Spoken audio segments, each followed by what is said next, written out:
It's Wealth by Design time here on Edge Radio Australia. The man, the myth, the legend, as I said last week, but it's true. I don't think there's any more accurate way of actually talking you up, my friend. It's Jeff Bowman. Great to see you, buddy. Well done, Aaron. It's no myth either. No myth? No, just the legend. We'll just stay with that. Fantastic, mate. Thanks for coming. And you did very good of you to turn up, mate, for our radio show. Phil's and mine. I do my bit. Exactly right. Exactly. I turn the lights on. I do, press a couple of buttons and away we go. Everything's ready to go. And I'm looking forward to today. Phil's quite a character. Lucky Phil over here. It's going to be great. Sorry, I'm jumping the gun. Let's do the introductions, mate. Let's get into it. Right. As you know, we're the guys from Wealth by Design, and it's all about saving money and making money. Very true. And we have a whole collective group of characters in our midst. Characters. And in the saving money bit, we've got Phil Aldridge here today from Fuse Technology. Welcome, Phil. Thank you very much, Jeff. So Fuse Technology are one of the stars in the cybersecurity IT world. Massively important people. Massively important. Yeah. And so I've known Phil for quite a while now. He's come and done some work for us in our office, and we've referred some clients to Phil, and we work collaboratively with business people that love to cover their asses when it comes to security problems. So welcome, Phil. Great to have you here. Thank you very much, guys. Great to be here.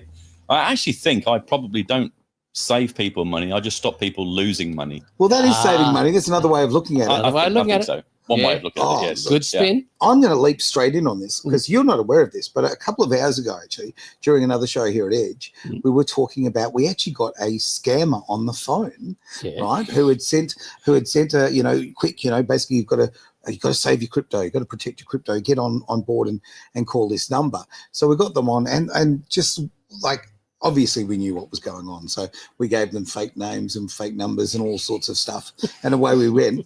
But I just thought what a great indication of how much you need this cybersecurity. Why, and also you need, with the protection with your crypto and actually insuring your assets and all that. It was just a brilliant example of that. And it certainly wasn't planned, but having you two gents here to talk about this and obviously the whole gamut. I'm looking forward to it. Well, mate, Phil's the expert. So I just I'm a big fan of the concept, because for so long in the financial planning world that was involved in, as many of our viewers are aware, risk management is a huge thing. Of course, we would use risk as in the insurance context. Life insurance, basically. Sure. Your death cover and your income protection cover, etc., which is risk management. But of course, I really got interested in this cybersecurity thing when a good friend of mine, who was the cybersecurity boss of BHP for about 8 years. Small company. Yes. A young Gehan. And he was, so BHP, 8 years cybersecurity boss. And the things he was telling us in our office one day about the scamming that goes on out there is frightening. And it was a bit of a crypto discussion, because they could actually see, Phil could relate to this, they could watch the well-known bad guys coming in to try and crack into a server of a known company that they were trying to sell their security systems to. Right. And that was sort of after he left BHP, because he set up his own consultancy business with Israeli standard military technology and all the flash gear. Right. But it's at every level, right? So we've got password managers at this level for you and I on our laptops, so no one cracks in there, or we just don't. We can keep track of our passwords, and then we've got someone hacks the password managers. Oh my God! Well, Phil could talk about that in short. And then we go, and then you go all the way through to the likes of, or Phil can confirm this, but my understanding is that something like the average cost to the Australian business for ransom. Cybersecurity. We've seen the Medicare private, sure. And so many others in Australia is around. I'm going to have a guess, 200,000 or 300,000 average for the Australian business, and I think America is something like 3 to 4 million. But Phil confirmed that. But it's big numbers. Is that right, Phil? Well, thank you for the question. Look, there are so many websites out there that will tell you different figures around how much it costs when you get hacked. Right. And they tend to talk about how much you end up paying to get your data unlocked. Right. But actually, do you still have a business after you've been hacked? Yeah. That's probably the major concern. Yeah. Because if you have to report it to the authorities, you have to pay the ransomware, you've got to tell all your clients.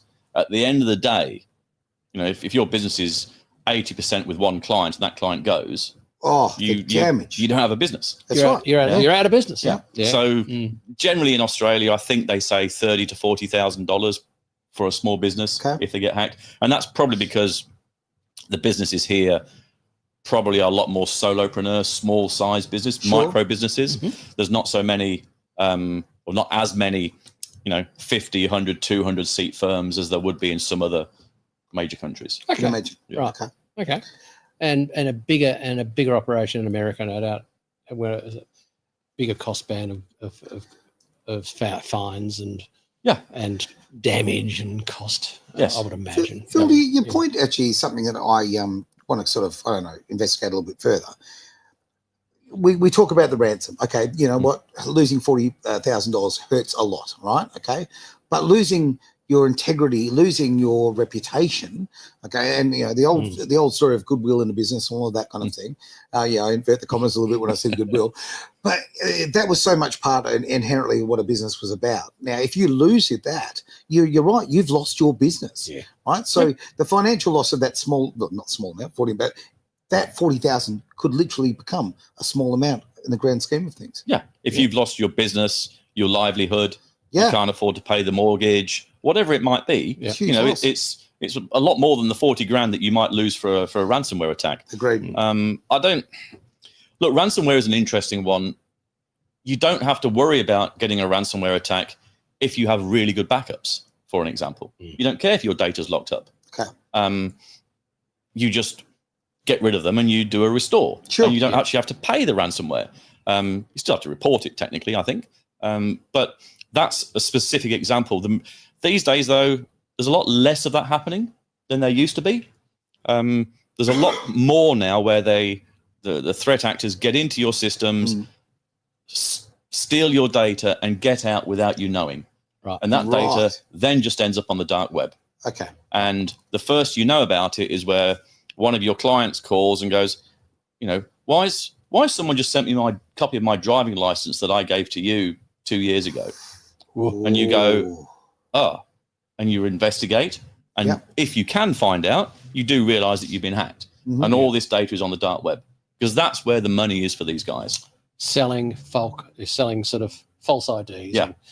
Well, not necessarily false IDs, but selling IDs that they've stolen from somebody. Selling data on people. And creating false accounts with those IDs and all that sort of stuff. Yeah. Dodgy. It's not ideal for sure. No. Yeah. And it's highly organized too now. This is the thing. This is not an image of a dirty little room in the back of Bombay, right? Okay. These are, office buildings full of people that call centers who are organized and this is their entire reason for being. This is their business model. Yeah. And they genuinely think it's a legitimate business model. Yeah. Scamming people, taking money off other people. However they do it, they believe it to be legitimate. Just that we think it's not legal. Yeah. Now, I always tell people, if you really want to see good customer service in action, get yourself ransomware attacked. Okay. Yeah? Now, and the reason I say that is because they will have, when you call them to make payment, they will have every method of payment available to them. I bet. They will have every language available for you to talk to them so that you can actually make the payment. Right. It will be a seamless, smooth process. Whether you get your data unlocked or not is a very separate answer. But customer service is amazing. But their processes are just spot on. Yeah. Wow. But you're right. It's not a little kid somewhere. No. And it's also not.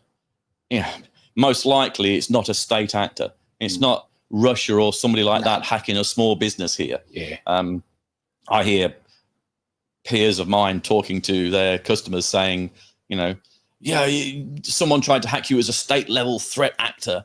And I'm like, no, it wasn't. Come on. They're not interested in what you've got. No. There's two types of data people have. There's the private data, things like driving licenses, Medicare numbers, passports, etc., dates of birth, email addresses, etc. All of that, which is private data. which they want to take and sell on the dark web. Then they have the sort of data that companies like architects would have, which is intellectual property.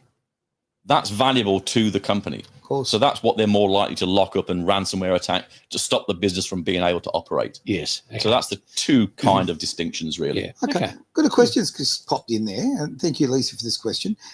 Phil, how did you get into this line of work? It's a good question. By accident. It's always accident, right? Why do we do this to ourselves? Yeah. It's funny how we fall into a profession. I started at uni doing architecture. So similar. That's, yeah. Building design, architecture. Then I moved to Hong Kong. And I just started working in computers in architectural firms, in civil engineering firms. And then I just realized that, actually a computer's a computer.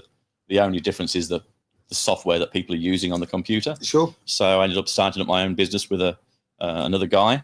And that was 25 years ago in Hong Kong. In Hong Kong? Yeah. Right. Which you sold like 3 or 4 years ago. Yeah, I sold my part of that business 3 or 4 years ago. Right. And then 2 years ago, or getting close to 2 years ago, came here to Paradise. Yeah. To Paradise. Perth Paradise. Perth Paradise, exactly, yeah. And the first thing I did when I got here was I looked around at the business environment to work out how secure our company is in Perth. Okay. So I researched about 400 small businesses. Sure. About 3% of them had adequate protection externally. That's terrifying. Yeah. 3%. Yeah. And what I'm looking at takes about 1 hour to fix. So it's not a huge, multi tens of thousands of dollars. It takes fix. you 1 hour to fix, right? Me who's struggling looking for the any key. No, it's a very different proposition. It would take a competent IT guy an hour to fix those issues. Okay. Right. Yeah. And that makes you look secure externally. Sure. And then people go, oh, they look like they know what they're doing. Probably move on to someone that doesn't. The other 97% that don't know what they're doing. Okay. So that's probably where you start with all of this. Okay. And I thought, crikey, if it's that bad, then my focus is going to be making sure that Perth's secure for small businesses. So that's all I want to do. Just get the word out there. Fantastic. Talk more and more about it to as many people as want to listen. Look, when I leave Edge every single day, right, I go and I, turn the alarm on and I lock the doors and make sure all that, all the different things are covered. Mm-hmm. You've got to do that electronically, right? and you don't. I leave a little bit OCD and I make sure I've locked everything properly. Make sure it's all sweet. Mm. But at the same time, do I have the skills to do the same thing electronically? No, I don't. And that's where obviously you're having somebody who's got the skills, who's got the knowledge, who's got the infrastructure. That's a big deal too. Yeah. It's always good to outsource the things that you're weak at.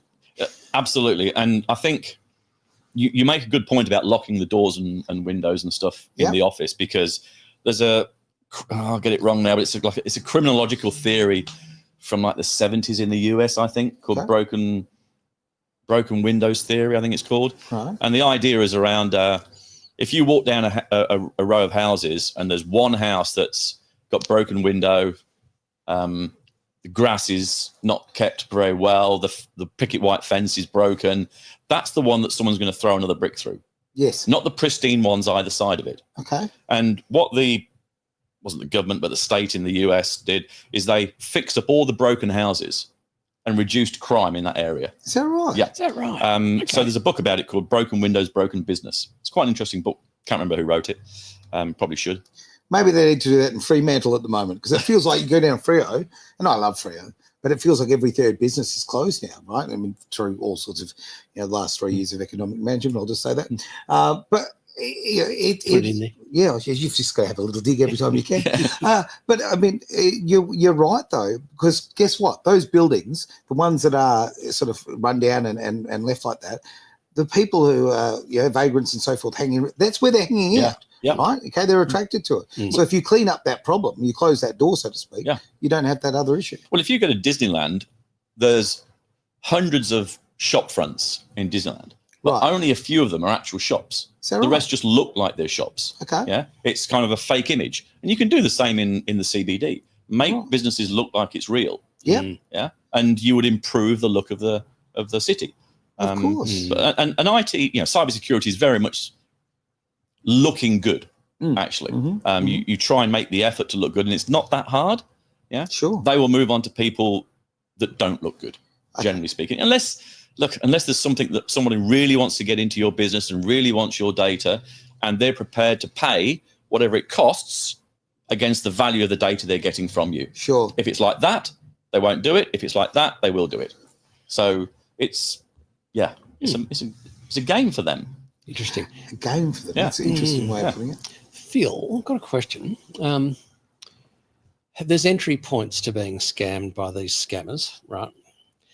Websites, email. I know with Medicare, I'm sure it was a staff member's laptop working from home that the scammers got access to the passwords to get in and cause all that grief with Medicare Private. So is there like one's worse than the other? Emails, websites, working from home? Statistically, love a good stat me. 93% of all attacks come through email. Wow. Yeah. So, and do you mean that Nigerian prince isn't trying to give me money? Really? I'm shocked. I know, it's outrageous, isn't it? Yeah. He's lying to me. He's a fibber. So, and yet everybody still spends so much money on protecting their office with a firewall. Yeah. 62% of the IT security spend is on the network. Right. And 93% of the risk is on email. Wow. Yeah. What a mismatch. Yeah, absolutely.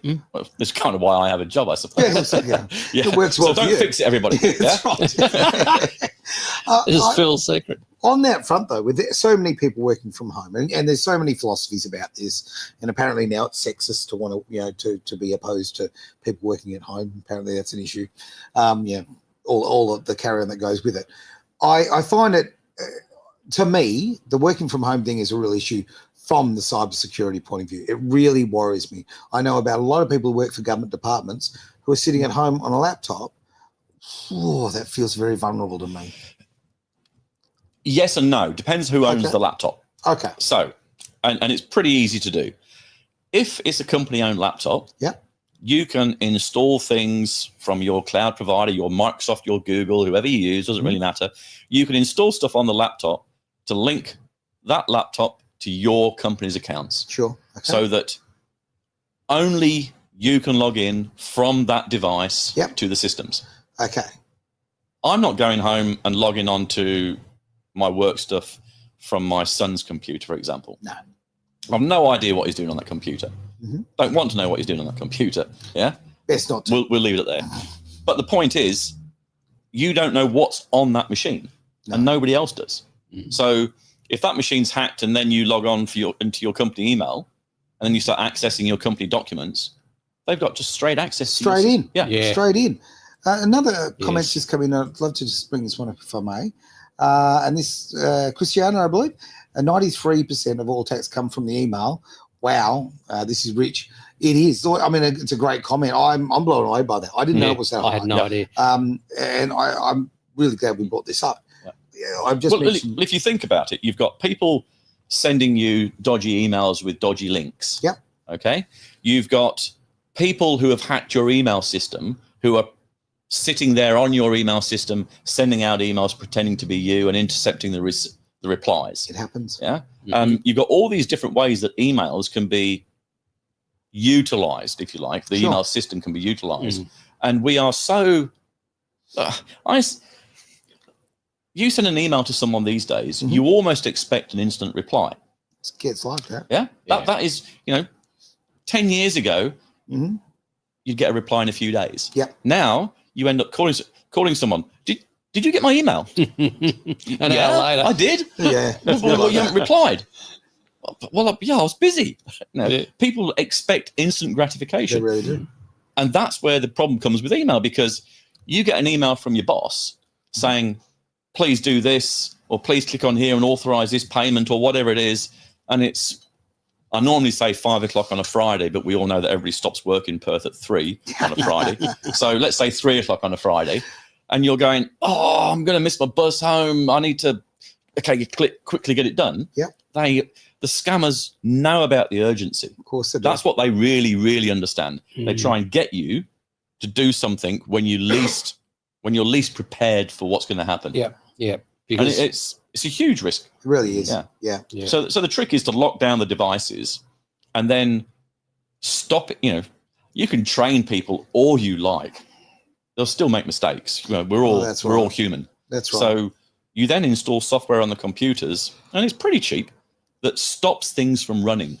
So even if your accountant does click on that link, right, nothing actually happens. Okay. An alert pops up to say, this looks dodgy, report it to your IT company. Okay. Mm.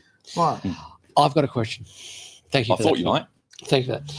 And I'm going back on a personal experience I had where I had 2 terabyte of data encrypted by a hacker. Mm-hmm. Right. Yep. And that 10 or 12 screens, and on one screen it said, "You are a dickhead. You've just been caught out for having slack security." And the message was correct because I used a VPN to hook up one of the computers because I'd ran out of connections on the existing VPN to put on a contractor down at Margaret River. Okay. As a financial planner. And anyway, it was only going to be a temporary thing, but they found it, the loophole, and got in. Wow. And on every single document, 30 years of work, client work, everyone was encrypted. And the message was, pay 25,000 in Bitcoin or it won't be unencrypted.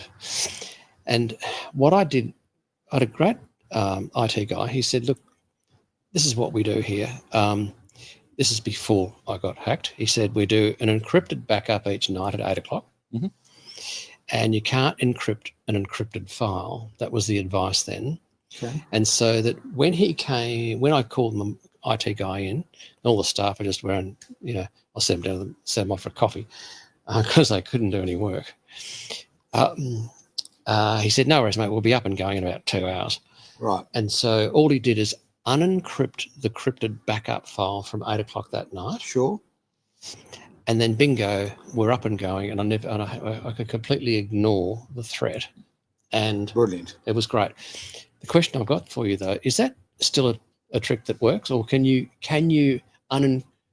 those scammers now get into an encrypted file? Has the technology got to a point where my system of protection back then 10 years, 15 years ago, is no longer any good? Well, you can still encrypt it. You can over-encrypt again. Yes. Yeah. So that would cause you a problem. But they've got to get access to the backup. Yes. Yeah? Now, this is the trick. So when you're looking at there's various cybersecurity frameworks out there for businesses to operate under, guidelines, if you like, controls to implement. And a lot of them talk about backup. And yes, you're supposed to have a backup. So you can use your Microsoft or your Google to back up all your data.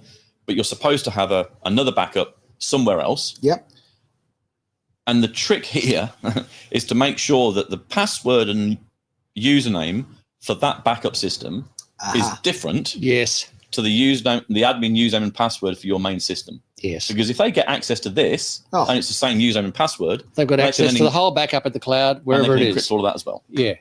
So as long as you're set up properly. Oh, tricky. It is, because we try so hard. I mean, how many passwords have we got attached to our names, right? Jeez. I need a good old-fashioned book with them in, That's, But I wouldn't mind asking you. Which is probably not a bad solution, okay? Because you are much more likely to get hacked online and lose your passwords that way through your Chrome browser or whatever that you saved all your passwords in, than having a book sitting in a drawer somewhere. Yep.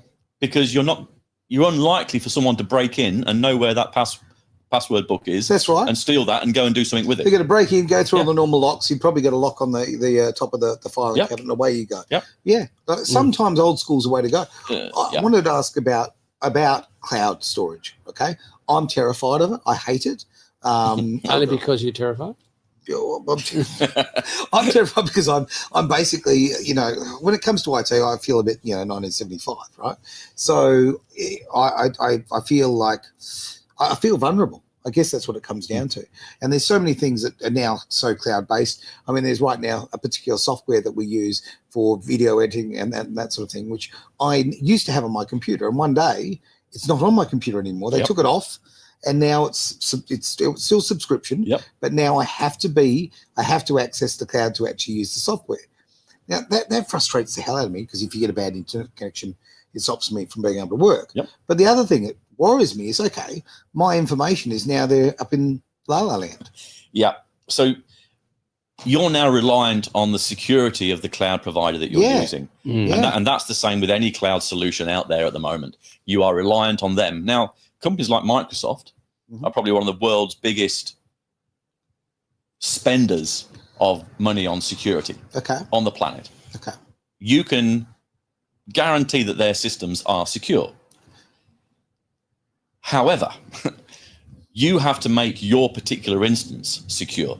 Because out of the box, it's not. Right. Same with all these providers. You know, you have to go in and enable your multi-factor authentication. You've got to go in, and very popular with the banks is you got to enable your biometric thumbprint on logging into your bank account, and you have to do this. They provide you the features and the function, but you're responsible for making it actually happen.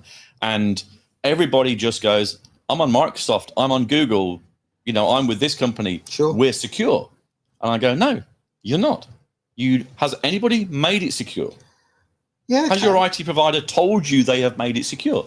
And 99 times out of 100, they haven't. Now, we've all got this on our phones, right? But obviously on a lot of laptops as well. They all fingerprint on it, right? To open it and then to access things and that.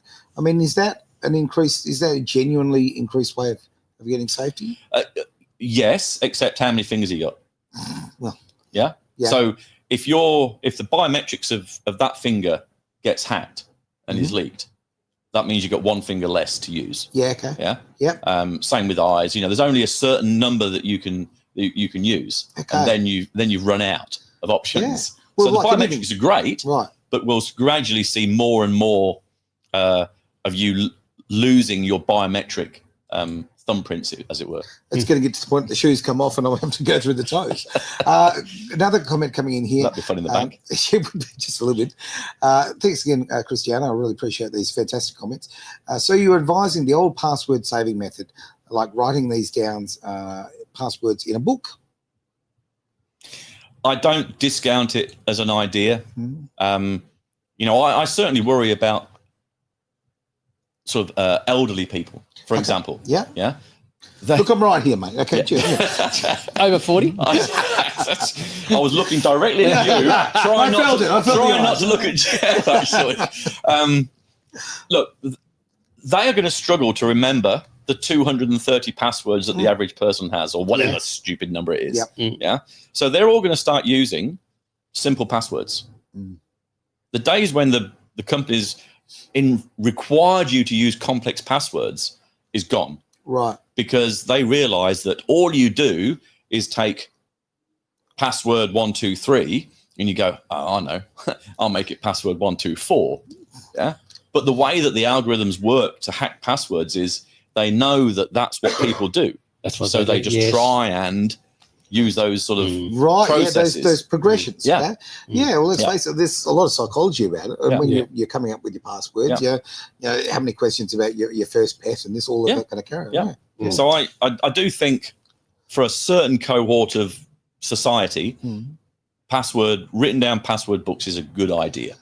I'm not suggesting that you walk down the street with it in your hand necessarily. No. But I think having it locked away, certainly your critical passwords, is probably not a bad idea. If you're au fait with password managers and you want to use a reputable one, then that's probably a better way to go than just trying to make up your own passwords and store them on a Google spreadsheet, for example. That's probably not a great idea. No, that's a bad idea. So I use a password manager called Bitwarden, which I'm sure you've heard of. And I think it's the absolute best thing that's ever happened to me, because I just remember one big word phrase, because it's a easy one It's unique Sure. for me. Which one do you use? Oh, sounds like. We'll just type it on the bottom of the screen for everybody to get you up to date. And I thought there's a cybersecurity person, a consultant. She said, right, this is what I'm going to do. She went on my laptop and she had this software rounded up every like 230 or 40 of these passwords, and then imported them into Bitwarden,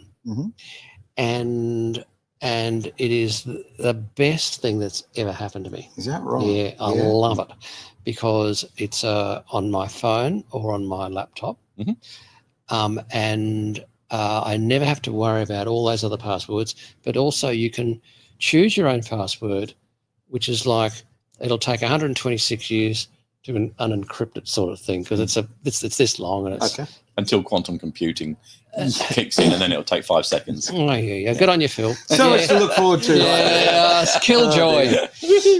Here I'm getting excited, and quantum computer is going to come and kill it off. But then everything just steps to the next level. Yeah.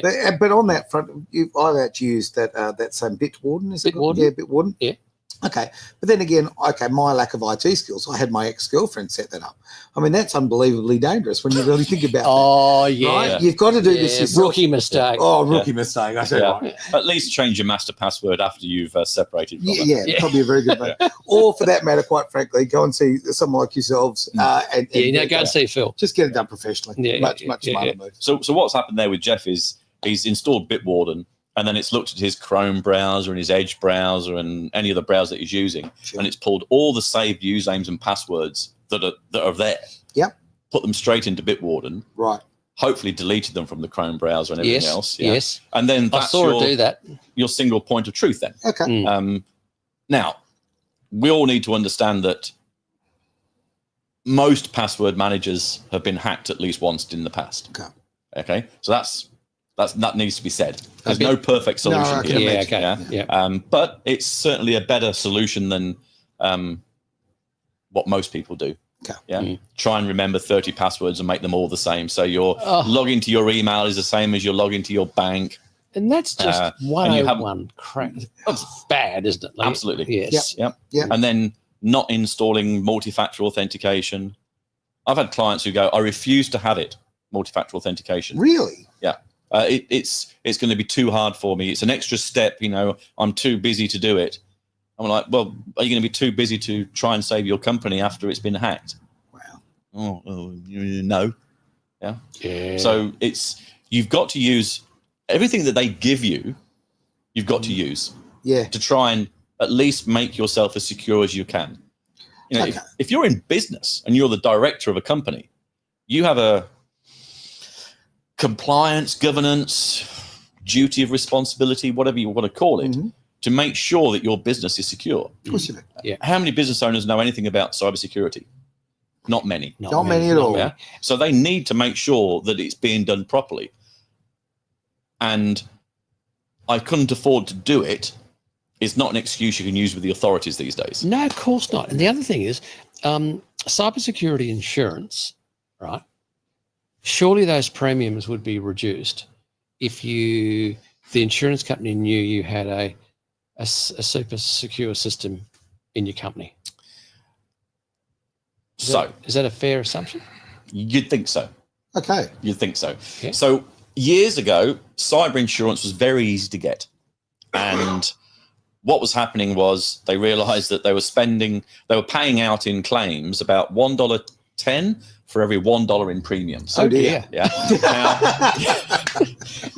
Now, I think it's the underwriters that look at this. They go, that's probably not a good business. It's not a sustainable business model. No, it's not. So they started making insurance harder to get. Okay. So the insurance forms went from one page, who are you, how much do you want in insurance, to asking you all these questions. Yep. 4 pages of stuff. Yeah, I had to fill it out. Oh, blood types. Some companies are 2 pages, some companies are 8 pages. Right.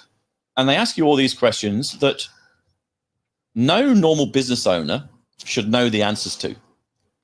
So there's 2 things that happen. They give it to their IT firm who go, oh, yeah, we don't have any of that in place. Okay. What do we do here? Do we tell them it's not done? Or do we just tick to say it's done? Oh, So that's risk number 1. Yeah, big risk. not saying that all the IT providers do that. Risk number 2 is that the insurance broker fills the form out on behalf of the client because they don't want the risk of losing that commission. Yeah. In both of these instances, it's not necessarily a fact that your insurance is invalid. If you deliberately lied on the application form, possibly it is. Non-disclosure. Go on. If you inaccurately filled it in because you didn't know any better, they'd probably just adjust your risk, and your premiums and stuff like that. Yeah. But what they do now is they ask you so many questions that they want to make sure that you are secure. Then they will insure you. So it's not really cheap premiums if you're secure. They're not insuring insecure companies. Yeah. Right. If that makes sense. Well, it does. Yeah. It's good business sense. Yeah. I mean, before when they're literally losing 10% on every sale, effectively. Yeah. I mean, that's the kind of business model that the government would use. Let's face it, they don't want the competition. That's what I did. I thought we weren't going to talk about government. Again, we're up to an election. I've got to have a little dig. Yeah. There. I find this really, really interesting. I really do. And mainly because I'm so vulnerable in this department, we're obviously here, Edge Radio Australia, it's an IT business, this is tech is how we share the message to people. And we've got all of these things in place, and you hope that you've got systems, but they're still, I feel a little vulnerable, Well, and thank you for sharing your vulnerability with us on the show. I really do appreciate I like that. to share. Look, no one really knows. It's such a fast-paced, changing environment. Yeah. Things are going on all the time. Of course. What was right today is wrong tomorrow. The rules and regulations change. There are, as I mentioned earlier, the frameworks out there. One of them is called Essential 8. It's the federal government's framework for cybersecurity for small businesses. Not many people have heard of it. It's been around, been around for about 8 years, and so interesting. New to me. But it changes on a regular basis. And they come out with new controls and sub-controls, and then someone has to go in and implement those controls in Microsoft or your Google to make you remain compliant. And that is an ongoing process, takes time, costs money. And I don't expect any business owner to understand anything other than, if I'm compliant with that framework, I should be secure. Yes. It's not guaranteed necessarily. If somebody wants to get in, they will get in. Well, we've come back to the analogy of the building. Okay, we can put all the locks on. The old story of the move on to the next one. Yeah, but a locked door only stops an honest thief, right? So they will find a way. They'll keep. So it's up to you to have as many padlocks on your business, whether they be electronic or physical, as you possibly can. Yeah, absolutely. And the more you have, the more secure you should be. Yeah. But nothing is impenetrable. There's plenty of companies out there who are paid good money by big firms to try and hack into their environment, try and find the vulnerabilities. It's a good business. Not quite as profitable as the bad actors. But I did want to touch on this whole thing about sort of state actors, and everybody thinks it's the North Koreans, it's the Russians, it's the Chinese. Actually, the majority of global hacks come out of the US. Really? Do they? Yeah. There you go. So not the Ukraine. Not the Ukraine. No. Right. They're very busy doing other things. Yeah. Shouldn't joke about things like this. But yeah, I think when it comes to commerce, people trying to get what you have, is fair game. However they get it, it's game on, as it were. Thinking that America is a safe haven, we just have good relationships with the States, good relationships with the EU. But there's plenty of people in those countries who are prepared to try and get commercial advantage from your business, your intellectual property, etc. Your best mate will still try and pinch your girlfriend, right? It's a case of... Sounds like a voice of experience. Never. No, but where I'm getting at is the fact of the friendliness, right? That sometimes the friendliness is the vulnerability. Yeah, because you think it's going to be okay. So we'll block everybody from Russia from accessing our systems, and you'll leave it open to the States where you have no employees, you never go, and you still allow anyone in the States to try and hack your systems. Why would you do that? Why would you do that? You've got to lock it down to what works for you. If you never leave Australia, lock it down so that only people in Australia can try and hack you. Yeah. Well, yeah, you're making your market smaller. Yeah, absolutely. Yeah. Can we move to devices? Security around devices. We can. So obviously, all these mobile phones are, whether it be Android or an Apple, they're a computer. Are they overlooked when it comes to security and hacking and things compared to desktop computers or laptops? You mean in personal terms or in business terms? Both. Just from a pure vulnerability point of view of being hacked, because you do your banking on your phone, you do your banking on your laptop, right? You do. You've got all your emails coming through to your phone. Are phones overlooked from a security perspective? Certainly, historically, iPhones were overlooked. People would say to me, "Oh, I'm okay. I'm on an iPhone." That's not the case anymore. iPhones, Androids, they're definitely a risk. Not necessarily from the device getting hacked and something bad happening on it, but once someone's got access to what's on your phone, you've got everything on your phone. Yes. Your life is on your phone, more so than your desktop and your laptop. Yes. You've got your photos. Yeah. You've got, well, you're right. You've got everything. Your life banking, is on phones, the phone. Life is on the phone. And so should people have the same, spyware, downloadable things? Like, I'm pretty sure I've got Trend Micro on about 7 or 8 devices. Right. Because you buy a license for 7 or 8 or 10 at a time. And I make sure they go on my phone and my wife's phone and various other things. But I'm just wondering whether people are as conscious as I am, because it is an area that, ever since I got that big warning of the $25,000 US Bitcoin hack, I'm very shit scared about that. That's woken you up, mate. There's no question about that. Oh, dear. So try and do everything right, So from a corporate perspective, we all understand that companies allow people to bring phones, to the office. Bring your own device, it's called. And companies often allow people to open their email on their phone or access corporate data on their phone. It's very common. But the systems out there, like the Microsofts and the Googles, etc., all allow you to install the same protections on your phone as you install on your laptop and your desktop. Right. And you control it centrally, or your IT company controls it centrally from the back end. Okay. And that allows you to say, yes, you can bring your Android phone into the office. Yes, you can install your email, your work email on it. But we're not going to allow you to copy data from your email onto your personal Google Drive. We're not going to allow that to happen. Okay. And if you lose your phone in a taxi or an Uber, not many taxis around these days, if you lose your phone in an Uber, IT can then remotely wipe the corporate data from that phone. Okay. Yeah, not the personal stuff. Yeah.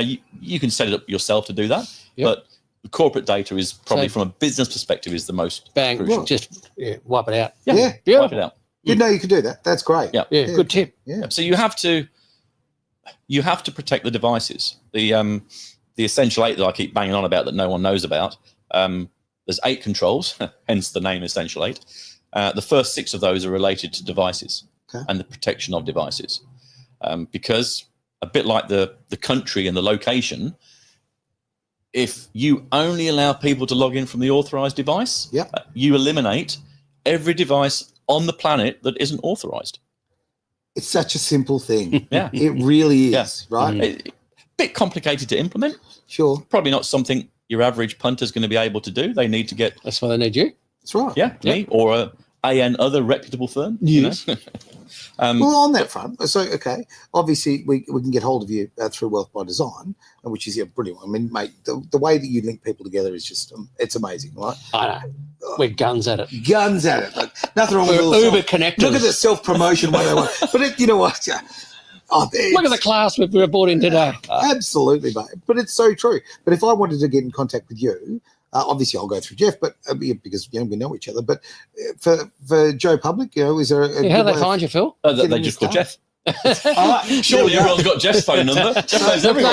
Knows everyone. But I might be away, That's right. My staff might be asleep. Oh, sorry, Liz. But what's your website? You can go to the website, which is fusetechnology.com. Fantastic. I've actually stopped saying www these days. No. Just fusetechnology.com. FUSE. It's on the shirt. It's on the shirt, not technology. Fusetechnology.com. Or you can email me at phil.aldridge@fusetechnology.com. My name is spelt correctly in the. It is there. In the little the- thing at the bottom. Yeah, That's fantastic. well that's done. Right, that's right. Fantastic. And obviously, if you fail at all of that, just go to the Edge Radio Australia website. It's edgeradioaustralia.com. Guess what? This thing comes up. It says Wealth by Design. You click. It takes you straight there, and obviously links to yourself, Phil. It's just a very easy way of bringing it all together. So Yeah. it's Go to IT Security, even on Wealth by Design, and you go straight to Phil. Yep. He's our man. If anybody wants to reach out and have a conversation about security for their business, I will happily have a conversation. All I right. want to make the world secure. Yeah. Oh, look at you. No, What a no. philanthropist he is. I Way to go. yes, and here's your bill. Hey, never apologize. I mean this. Never apologize for making a living, right? Like, the fact of the matter is, I don't have those skills. So I can bounce through life and be making lots of mistakes and lose all my money or leave my business vulnerable. I think it is incredible. It's not at your expense. It is, you are investing. Okay, that is what it is, an investment. And to be fair, Phil, I think you still do it. You certainly did it with myself and quite a few other businesses I know. Will come to your office at no charge or obligation. Okay. He loves a good coffee, and he'll actually go through and look at the back end areas that link to the weak links in how your emails are connected. That's what he did for me. Right. That's right. Yep. And he went in there and went, well, I got a 1 out of 3 score on every email address. Right. Oh, dear. Poor. And he said, look, this is good. You get your IT bloke to fix this, or we'll do it. You know, Phil, thank you. It was really good because, and Phil doesn't sort of make you feel bad if you don't use him just for things like that. If you've already got an entrenched relationship with your own IT person, which I have had for about 10 years, and I had to say, look, I've got to give this guy the opportunity to fix it, which he has done via Phil's help. Really? Which is bloody fantastic, man. I really appreciate what you've done there. But at the end of the day, Phil will do that. Okay. And often people go, well, I don't have my own IT people. For Christ's sake, Phil, fix it. Yeah. And Look, I'll help a lot of people, and a lot of people get somebody to fix the issues for them, and that is fine for me. I know I'll win enough business during that process. But the worst thing that's happened to me over the last 30 years is the days when I get a phone call from somebody I know, either a friend or a business associate that I met at some point in the past, and they go, "Oh, Phil, just been hacked. Can you come in and help us? We've got to," and they're unhappy. They don't want me to tell them that I'm going to charge them a load of money. They might be losing their business. They can't operate. And it is a nightmare scenario. It is. Yeah. So how about we avoid the scenario? Avoid the scenario. Let's do the prep, right? In business, you have to do your due diligence in everything you do, right? Yep. So guess what? That is part of it. Yep. That is something, and it should be, a bit of preparation is going to risk management, for God's sake, really very true. just manage the risk, and the cybersecurity is a major, major risk. Agreed. It is time we closed out the show. I'm being given the wind up from the control room over there. We might have been cheap seat. the cheap I'll tell you what, just, you know what, we need to invest in some blinds so we can just close it and away they disappear. It's been a pleasure, guys. Always is. Thank you, Aaron. Really enjoyed it. And, thank you, Phil. Phil, Thanks, Jeff. Thanks, Aaron. Forget about the coffee. Let's go have a beer. Yep. Everybody, thank you very much for being part of Wealth by Design here on Edge Radio Australia.